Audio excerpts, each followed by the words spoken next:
ಮುಖ್ಯ ಪ್ರಶ್ನೆ: ಕೆಳಗಿನ ಪದ್ಯ ಭಾಗಕ್ಕೆ ಪ್ರಸ್ತಾರ ಹಾಕಿ ಘನ ವಿಭಾಗ ಮಾಡಿ ಛಂದಸ್ಸಿನ ಹೆಸರನ್ನು ಬರೆಯಿರಿ. ಇದು ಭಾಮಿನಿ ಷಟ್ಪದಿಗೆ ಉದಾಹರಣೆಯಾಗಿದೆ. 3 ಸಾಲನ್ನು ಕೊಟ್ಟಿದ್ದರೆ ಅದು ಷಟ್ಪದಿಯಾಗಿರುತ್ತದೆ. ಮೊದಲ ಸಾಲಿನಲ್ಲಿ 14 ಮಾತ್ರೆಗಳು ಬಂದರೆ ಅದು ಭಾಮಿನಿ ಷಟ್ಪದಿಯಾಗುತ್ತದೆ. ಹಾಗಾಗಿ ನಾವು 3 ಮತ್ತು 4 ಮಾತ್ರೆಯ ಗಣಗಳನ್ನು ವಿಂಗಡಿಸಬೇಕು. 3ನೇ ಸಾಲಿನ ಕೊನೆಯ ಅಕ್ಷರಕ್ಕೆ ಗುರು ಹಾಕಬೇಕು. ಆಮೇಲೆ ಛಂದಸ್ಸಿನ ಹೆಸರನ್ನು ಬರೆದರೆ ಇದಕ್ಕೆ ಸಿಗುವ ಅಂಕಗಳು 3 ಅಂಕಗಳು.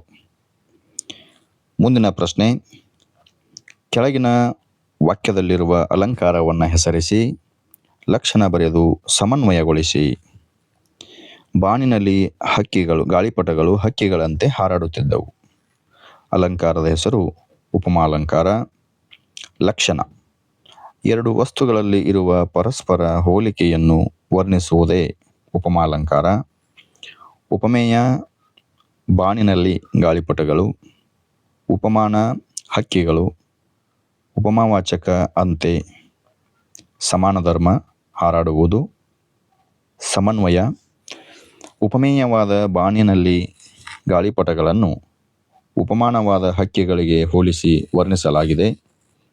ಅಂತೆ ಎಂಬ ಉಪಮಾವಾಚಕವನ್ನು ಹಾರಾಡುವುದು ಎಂಬ ಸಮಾನ ಧರ್ಮವನ್ನು ಮೀರಿ 4 ಅಂಶಗಳನ್ನು ತಿಳಿಸುವುದರಿಂದ ಇದು ಪೂರ್ಣೋಪಮಾಲಂಕಾರ.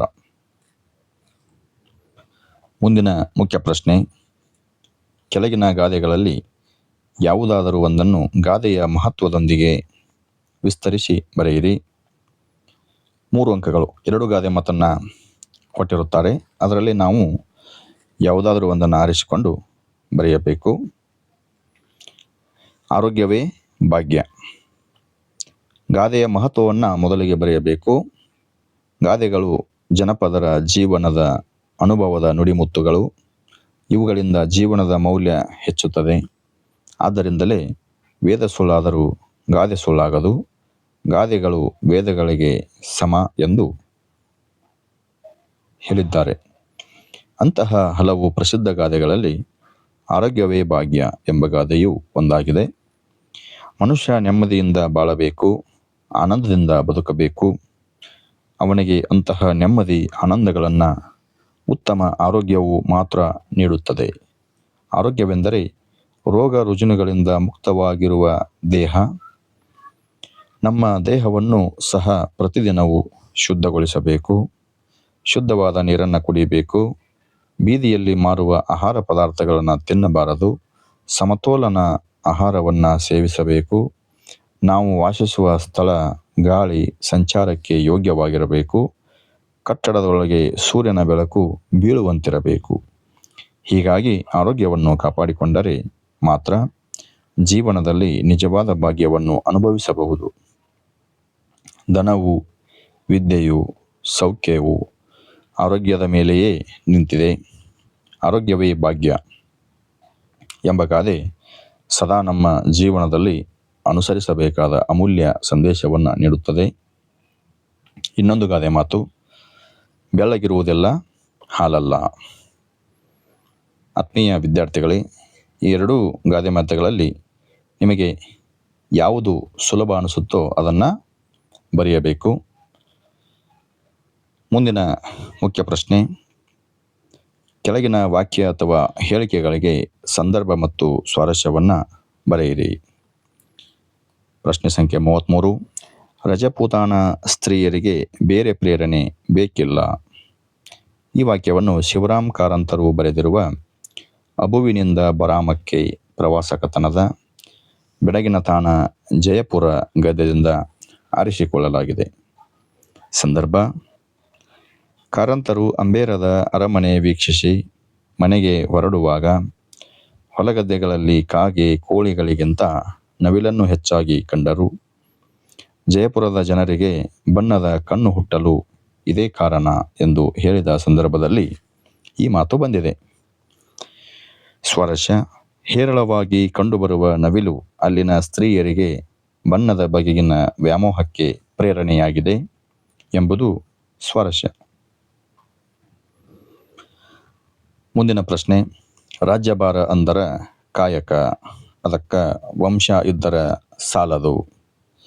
ಈ ವಾಕ್ಯವನ್ನು ಗಿರೀಶ್ ಕಾರ್ನಾಡ್ ಅವರು ಬರೆದಿರುವ ತಲೆದಂಡ ಎಂಬ ನಾಟಕದ 3ನೇ ದೃಶ್ಯದ ಅಧಿಕಾರ ಎಂಬ ಪಠ್ಯಭಾಗದಿಂದ ಆರಿಸಿಕೊಳ್ಳಲಾಗಿದೆ. ಮುಂದಿನ ಸಂದರ್ಭ: ಒಳಗೆ ಬಂದಿದ್ದರೆ ನೀವು ನುಡಿಸುತ್ತಿರಲಿಲ್ಲ.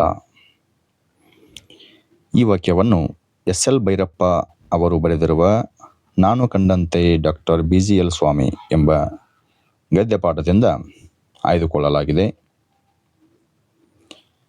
ಮುಂದಿನ ಸಂದರ್ಭ: ಇದೋ ಮೊದಲು ಮುನ್ನಿಲ್ಲ. ಈ ವಾಕ್ಯವನ್ನು ಕಯ್ಯಾರ ಕಿಞ್ಞಣ್ಣರೈ ಅವರು ಬರೆದ ಶತಮಾನದ ಗಾನ ಕವನ ಸಂಕಲನದಿಂದ ಆರಿಸಲಾದ ಹೊಸಹಾಡು ಪದ್ಯಭಾಗದಿಂದ ಆಯ್ದುಕೊಳ್ಳಲಾಗಿದೆ. ಮುಂದಿನ ಸಂದರ್ಭ: ತೃಣವ ಮುರಿಯುವುದಕ್ಕೆ ಕೊಡಲಿಯು ಬೇಕೆ. ಪ್ರಸ್ತುತ ಈ ವಾಕ್ಯವನ್ನು ದೇವಿದಾಸ ಅವರು ಬರೆದಿರುವ ಕೃಷ್ಣ ಸಂಧಾನ ಭೀಷ್ಮ ಪರ್ವದಿಂದ ಆರಿಸಲಾದ ಚಕ್ರಗ್ರಹಣ ಎಂಬ ಪದ್ಯಭಾಗದಿಂದ ಆಯ್ಕೆ ಮಾಡಿಕೊಳ್ಳಲಾಗಿದೆ. ಪ್ರಶ್ನೆ 38.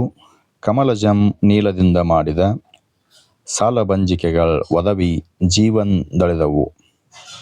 ಈ ವಾಕ್ಯವನ್ನು ರಾಘವಾಂಕನು ರಚಿಸಿರುವ ಹರಿಶ್ಚಂದ್ರ ಕಾವ್ಯದಿಂದ ಆರಿಸಿಕೊಳ್ಳಲಾದ ನಿನ್ನ ಮುತ್ತಿನ ಸತ್ತಿಗೆಯನೆತ್ತು ಸಲಹು ಎಂಬ ಪದ್ಯಭಾಗದಿಂದ ಆರಿಸಿಕೊಳ್ಳಲಾಗಿದೆ. ಮುಂದಿನ ಮುಖ್ಯ ಪ್ರಶ್ನೆ: ಕೆಳಗಿನ ಪದ್ಯಭಾಗವನ್ನು ಪೂರ್ಣಗೊಳಿಸಿ. ಇದಕ್ಕೆ 4 ಅಂಕಗಳು. ಹೇಮಂತ ಋತುರಾಜ ನೆಳೆಗೆ ಬಂದಿಲಿ ಒಂದು, ಹೂವಿಲ್ಲ ಹಸುರಿಲ್ಲ ಚಿಗುರೆಲೆಗಳಿಲ್ಲ, ದುಂಬಿಗಳ ದನಿಯಿಲ್ಲ ಹಕ್ಕಿಗಳ ಹಾಡಿಲ್ಲ, ಕುಸುಮಗಂಧವ ತರುವ ಮರುತನಿಲ್ಲ. ಅಥವಾ ಹೇಮಂತನಾಳಿಕೆಯ ಕಠಿಣ ಶಾಸನವಿಂತು, ಅದಕ್ಕೆ ತಲೆವಾಗುವುದೇ ಸೃಷ್ಟಿಯೊಳ ಮರ್ಮ, ಒಂದೊಂದು ಋತುವಿನಲ್ಲಿ ಒಂದೊಂದು ರೀತಿಯಲ್ಲಿ ಸಂಸ್ಕಾರ ಪಡೆಯುವುದೇ ಜೀವಗಳ ಧರ್ಮ. ಮುಂದಿನ ಪ್ರಶ್ನೆ: ಕೆಳಗಿನ ಪದ್ಯಭಾಗವನ್ನು ಓದಿ ಅರ್ಥ ಮಾಡಿಕೊಂಡು ಅಡಕವಾಗಿರುವ ಮೌಲ್ಯವನ್ನು ಆಧರಿಸಿ ಸಾರಾಂಶವನ್ನು ಬರೆಯುವುದು. ಇದಕ್ಕೆ 4 ಅಂಕಗಳು. ಈ ಪದ್ಯಭಾಗವನ್ನು ಜನ್ನ ಬರೆದಿರುವ ಯಶೋಧರ ಚರಿತೆ ಕೃತಿಯಿಂದ ಆಯ್ದ ಬಲಿಯನೆತ್ತೊಡೆ ಮುನಿವೆಂ ಎಂಬ ಪದ್ಯಭಾಗದಿಂದ ಆರಿಸಲಾಗಿದೆ. ಈ ಪ್ಯಾರಾದಲ್ಲಿ ಬಂದಿರತಕ್ಕಂಥ ಮೌಲ್ಯ: ಮನದಲ್ಲಿ ಹಿಂಸೆಯ ಆಲೋಚನೆಯೂ ಕೂಡ ಹಿಂಸೆ ಮಾಡುವುದಕ್ಕೆ ಸಮಾನ. ಹಿಂಸೆಯ ಆಲೋಚನೆಯನ್ನು ಮಾಡಿದರೆ ಸಹಿತ ಅದು ಹಿಂಸೆ ಮಾಡಿದುದಕ್ಕೆ ಸಮಾನ ಎಂದು ಅಹಿಂಸೆ ಸಾರವನ್ನು ಹೇಳಿರುವುದು ಮೌಲ್ಯಯುತ ಅಂಶವಾಗಿದೆ. ಕೆಳಗಿನ ಪ್ರಶ್ನೆಗಳಿಗೆ 8 ಅಥವಾ 10 ವಾಕ್ಯಗಳಲ್ಲಿ ಉತ್ತರ ಬರೆಯಿರಿ. ಪ್ರಶ್ನೆ ಸಂಖ್ಯೆ 41. ರಾಧಾಕೃಷ್ಣನ್ ಅವರಿಗೆ ಮೈಸೂರಿನಲ್ಲಿ ನೀಡಿದ ಬೀಳ್ಕೊಡೆಯ ವಿಶೇಷತೆಯನ್ನು ಕುರಿತು ವಿವರಿಸಿ. ಅವರಿಗೆ ಬೀಳ್ಕೊಟ್ಟಂತಹ ವೈಭವದ ಬೀಳ್ಕೊಡುಗೆ ಯಾವ ಚಕ್ರವರ್ತಿಗೂ ದೊರೆತಿರಲಾರದು.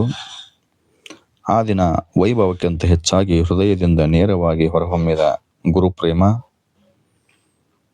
ರೈಲು ನಿಲ್ದಾಣಕ್ಕೆ ಕರೆದೊಯ್ಯುವಾಗ ಸಾರೋಟಿಗೆ ಕುದುರೆಯನ್ನು ಕಟ್ಟಲಿಲ್ಲ, ಸ್ವತಃ ವಿದ್ಯಾರ್ಥಿಗಳೇ ಎಳೆದೊಯ್ದರು.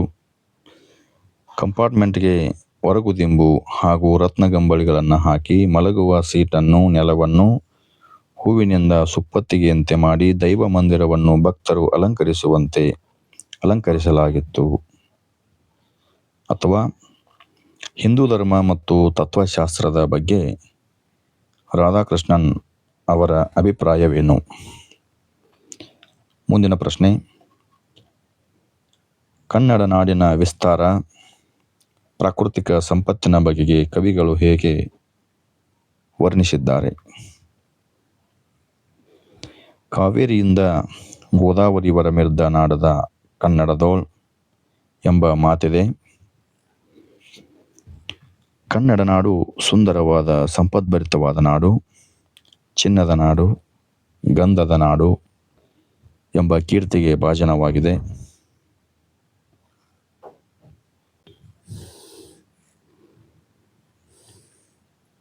ಅಥವಾ ಕನ್ನಡ ಭಾಷೆ ಹಾಗೂ ಸಾಹಿತ್ಯದ ಬಗ್ಗೆ ಕವಿಗಳಿಗಿರುವ ಅಭಿಮಾನ ಹೇಗೆ ವ್ಯಕ್ತವಾಗಿದೆ?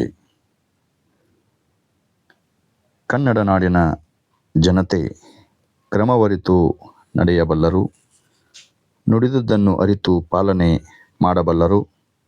ಕನ್ನಡ ನಾಡಿನ ಜನತೆ ನಿಜಕ್ಕೂ ಚತುರರು ಎಂದು ಶ್ರೀ ವಿಜಯ ತನ್ನ ಕವಿರಾಜ ಮಾರ್ಗದಲ್ಲಿ ತಿಳಿಸಿದ್ದಾನೆ. ಮುಂದಿನ ಪ್ರಶ್ನೆ, ಕೊಟ್ಟಿರುವ ಗದ್ಯ ಭಾಗವನ್ನು ಓದಿಕೊಂಡು ಕೆಳಗಿನ ಪ್ರಶ್ನೆಗಳಿಗೆ ಉತ್ತರಿಸಿ. ಒಂದು ಗದ್ಯ ಭಾಗವನ್ನು ಕೊಟ್ಟಿರುತ್ತಾರೆ, ಅದಕ್ಕೆ 2 ಪ್ರಶ್ನೆಯನ್ನು ಕೇಳಿರುತ್ತಾರೆ. ಅ ಪ್ರಶ್ನೆ ಮತ್ತು ಆ ಪ್ರಶ್ನೆ. ಅ ಪ್ರಶ್ನೆಗೆ 2 ಅಂಕಗಳು, ಆ ಪ್ರಶ್ನೆಗೆ 2 ಅಂಕಗಳು. ಮುಂದಿನ ಮುಖ್ಯ ಪ್ರಶ್ನೆ, ಪತ್ರಲೇಖನ. ಇದಕ್ಕೆ ನಿಗದಿಯಾಗಿರತಕ್ಕಂತಹ ಅಂಕಗಳು 5 ಅಂಕಗಳು. ನಿಮ್ಮನ್ನು ರಾಯಚೂರಿನ ಸಂಗೊಳ್ಳಿ ರಾಯಣ್ಣ ಪ್ರೌಢಶಾಲೆಯಲ್ಲಿ ಓದುತ್ತಿರುವ ಚೈತ್ರಾಲಿ ಎಂದು ಭಾವಿಸಿಕೊಂಡು ನಿಮ್ಮ ಶಾಲೆಯಲ್ಲಿ ಕೈಗೊಂಡ ಶೈಕ್ಷಣಿಕ ಪ್ರವಾಸದ ಅನುಭವವನ್ನು ಕುರಿತು ಧಾರವಾಡದಲ್ಲಿರುವ ನಿಮ್ಮ ಅಕ್ಕನಿಗೊಂದು ಪತ್ರ ಬರೆಯಿರಿ. ಇದು ಖಾಸಗಿ ಪತ್ರ. ಸಂಬಂಧಿಕರಿಗೆ, ತಂದೆಗೆ, ತಾಯಿಗೆ, ಅಣ್ಣ, ತಮ್ಮ, ಅಕ್ಕ, ತಂಗಿ ಇವರಿಗೆ ಬರೆಯುವಂಥ ಪತ್ರಗಳು ಇವು ಖಾಸಗಿ ಪತ್ರಗಳು. ಇನ್ನೊಂದು ಕೊಟ್ಟಿರುತ್ತಾರೆ, ಇದು ವ್ಯಾವಹಾರಿಕ ಪತ್ರ. ನಿಮ್ಮನ್ನು ವಿಜಯಪುರದ ಗೋಳಗುಮ್ಮಟ ಪ್ರೌಢಶಾಲೆಯಲ್ಲಿ ಓದುತ್ತಿರುವ ಅಭಿಜಿತ್ ಎಂದು ಭಾವಿಸಿಕೊಂಡು ನಿಮ್ಮೂರಿಗೊಂದು ಗ್ರಂಥಾಲಯ ನಿರ್ಮಿಸಿಕೊಡುವಂತೆ ನಿಮ್ಮ ರಾಜ್ಯದ ಶಿಕ್ಷಣ ಸಚಿವರಿಗೊಂದು ಮನವಿ ಪತ್ರ ಬರೆಯಿರಿ. ಇವರಿಂದ ಕೊಟ್ಟಿರ್ತಾರೆ, ಅಭಿಜಿತ್ 9ನೇ ತರಗತಿ, ಗೋಳಗುಮ್ಮಟ ಪ್ರೌಢಶಾಲೆ, ವಿಜಯಪುರ. ಇವರಿಗೆ ಮಾನ್ಯ ಶಿಕ್ಷಣ ಸಚಿವರು, ವಿಧಾನಸೌಧ, ಬೆಂಗಳೂರು, ಈ ಕಡೆ ದಿನಾಂಕ ಮತ್ತು ಸ್ಥಳ. ಮಾನ್ಯರೇ, ನಂತರ ವಿಷಯ, ವಿಜಯಪುರದ ನಗರದ ನಮ್ಮೂರಿಗೆ ಸಾರ್ವಜನಿಕ ಗ್ರಂಥಾಲಯ ನಿರ್ಮಿಸಿಕೊಡುವ ಕುರಿತು. ಈ ರೀತಿಯಾಗಿ ಪತ್ರವನ್ನು ಬರೆಯಬೇಕು. ಧನ್ಯವಾದಗಳೊಂದಿಗೆ ಇಂತಿ ತಮ್ಮ ವಿಶ್ವಾಸಿ. ಆಮೇಲೆ ಇವರಿಗೆ, ಇದು ಹೊರವಿಳಾಸ. ಮುಂದಿನ ಪ್ರಶ್ನೆ, ಕೆಳಗಿನ ಯಾವುದಾದರೂ ಒಂದು ವಿಷಯದಲ್ಲಿ 15 ವಾಕ್ಯಗಳಿಗೆ ಕಡಿಮೆ ಇಲ್ಲದಂತೆ ಪ್ರಬಂಧವನ್ನು ಬರೆಯಿರಿ. ಇದಕ್ಕೆ ನಿಗದಿಯಾಗಿರ್ತಕ್ಕಂಥ ಅಂಕಗಳು 5 ಅಂಕಗಳು. 45ನೇ ಪ್ರಶ್ನೆ, ರಾಷ್ಟ್ರೀಯ ಹಬ್ಬಗಳ ಮಹತ್ವ. ಪೀಠಿಕೆ. ಒಂದು ದೇಶದ ಐಕ್ಯತೆಯನ್ನು ಕಾಪಾಡುವ ನಿಟ್ಟಿನಲ್ಲಿ ರಾಷ್ಟ್ರೀಯ ಹಬ್ಬಗಳು ಬಹಳ ಪ್ರಾಮುಖ್ಯತೆಯನ್ನು ಪಡೆದುಕೊಳ್ಳುತ್ತವೆ. ಭಾರತದಂತಹ ವೈವಿಧ್ಯತೆಯುಳ್ಳ ರಾಷ್ಟ್ರಗಳಲ್ಲಿ ಏಕತೆಯನ್ನು ತರುವುದು ಇಂತಹ ರಾಷ್ಟ್ರೀಯ ಹಬ್ಬಗಳ ಮೂಲಕ ಸಾಧ್ಯವಿದೆ. ಇಡೀ ರಾಷ್ಟ್ರದ ಜನರೆಲ್ಲರೂ ಯಾವುದೇ ಭೇದ ಭಾವವಿಲ್ಲದೆ ಜಾತಿ, ಧರ್ಮ, ಪ್ರಾದೇಶಿಕ ಭಿನ್ನತೆಯನ್ನು ತೊರೆದು ಒಟ್ಟಾಗಿ ಆಚರಿಸುವ ಹಬ್ಬಗಳೇ ರಾಷ್ಟ್ರೀಯ ಹಬ್ಬಗಳು. ರಾಷ್ಟ್ರೀಯ ಹಬ್ಬಗಳು ಯಾವುವೆಂದರೆ ಸ್ವಾತಂತ್ರ್ಯ ದಿನಾಚರಣೆ, ಗಣರಾಜ್ಯೋತ್ಸವ, ಗಾಂಧಿ ಜಯಂತಿ. ಇಷ್ಟೆಲ್ಲ ಬರೆದು ಕೊನೆಗೆ ಉಪಸಂಹಾರ. ಭಾರತದಲ್ಲಿ ರಾಷ್ಟ್ರೀಯ ಹಬ್ಬಗಳನ್ನು ಆಚರಿಸುವುದರಿಂದ ಪ್ರತಿಯೊಬ್ಬ ನಾಗರಿಕನಲ್ಲಿ ಏಕತೆ, ದೇಶಭಕ್ತಿ, ಸಂವಿಧಾನದ ಮಹತ್ವ, ನಾಯಕತ್ವದ ಮಹತ್ವ ಮುಂತಾದ ವಿಚಾರಗಳನ್ನು ತಿಳಿಯಲು ಮತ್ತು ನಾವು ಅದೇ ರೀತಿ ನಡೆದುಕೊಳ್ಳಲು ನೆರವಾಗುತ್ತದೆ ಎಂಬ ಆಶಯವನ್ನು ಇಟ್ಟುಕೊಳ್ಳೋಣ. ಅಥವಾ ಮಕ್ಕಳ ಸರ್ವಾಂಗೀಣ ಅಭಿವೃದ್ಧಿಗೆ ಸರ್ಕಾರದ ಸೌಲಭ್ಯಗಳು.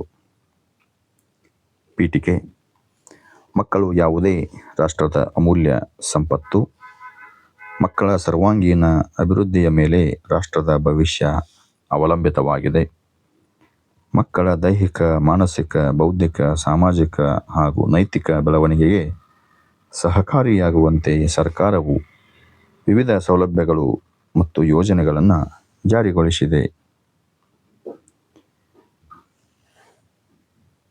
ವಿವರಣೆ: ಶಿಕ್ಷಣ ಕ್ಷೇತ್ರದಲ್ಲಿ ಸರ್ಕಾರ ಉಚಿತ ಮತ್ತು ಕಡ್ಡಾಯ ಶಿಕ್ಷಣ, ಉಚಿತ ಪಠ್ಯಪುಸ್ತಕಗಳು, ಸಮವಸ್ತ್ರ, ಪಾದರಕ್ಷೆ, ಮಧ್ಯಾಹ್ನದ ಬಿಸಿ ಊಟ, ಮಕ್ಕಳಿಗೆ ಪೌಷ್ಟಿಕ ಆಹಾರ, ವಿದ್ಯಾರ್ಥಿ ವೇತನ, ಪ್ರೋತ್ಸಾಹಧನ, ವಿಶೇಷ ಯೋಜನೆಗಳ ಮೂಲಕ ಬಡ ಹಾಗೂ ಹಿಂದುಳಿದ ವರ್ಗದ ಮಕ್ಕಳ ಶಿಕ್ಷಣಕ್ಕೆ ಉತ್ತೇಜನ ನೀಡಲಾಗುತ್ತಿದೆ.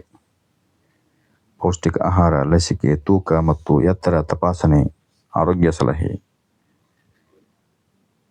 ಮಕ್ಕಳ ರಕ್ಷಣೆಯ ದೃಷ್ಟಿಯಿಂದ ಬಾಲ ಕಾರ್ಮಿಕತೆ ನಿಷೇಧ, ಮಕ್ಕಳ ಹಕ್ಕುಗಳ ರಕ್ಷಣಾ ಆಯೋಗ. ಈ ರೀತಿ ಪ್ರಬಂಧವನ್ನು ಬರೆಯಬೇಕು. ಕೊನೆಗೆ ಉಪಸಂಹಾರ. ಈ ರೀತಿಯಾಗಿ ಸರ್ಕಾರದ ವಿವಿಧ ಸೌಲಭ್ಯಗಳು ಮಕ್ಕಳ ಸರ್ವಾಂಗೀಣ ಅಭಿವೃದ್ಧಿಗೆ ಬಲವಾದ ಅಡಿಪಾಯವಾಗಿವೆ. ಈ ಸೌಲಭ್ಯಗಳನ್ನು ಸಮರ್ಪಕವಾಗಿ ಬಳಸಿಕೊಂಡಾಗ ಮಾತ್ರ ಮಕ್ಕಳನ್ನು ಉತ್ತಮ ನಾಗರಿಕರಾಗಿ ರೂಪಿಸಲು ಸಾಧ್ಯವಾಗುತ್ತದೆ. ಆದ್ದರಿಂದ ಮಕ್ಕಳ ಅಭಿವೃದ್ಧಿಗೆ ಸರ್ಕಾರದ ಪ್ರಯತ್ನಗಳು ಅತ್ಯಂತ ಮಹತ್ವವುಳ್ಳವು.